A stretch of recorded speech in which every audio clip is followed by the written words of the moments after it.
Hello guys, আজ আমি বানাচ্ছি সিঙ্গারা। তার জন্য আলুটাকে তৈরি করে নিয়েছি, ময়দাও মেখে নিয়েছি।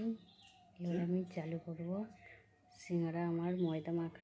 প্রথমে আমি ময়দার ডোটাকে এরকম লম্বাকার করে কেটে নেব, এরকম দুদিকে দুটো কেটে নেব। এবার আমি জল দিয়ে সাইডগুলোতে এরকমভাবে দিয়ে মুড়ে নেব।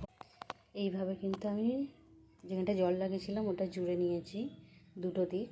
এবার এর ভেতরে আমি আলুর পুর দিয়ে দেব, দিয়ে গোল রাউন্ডটায় জল দিয়ে কিভাবে মুড়ছি তোমাদের সেটা দেখাচ্ছি।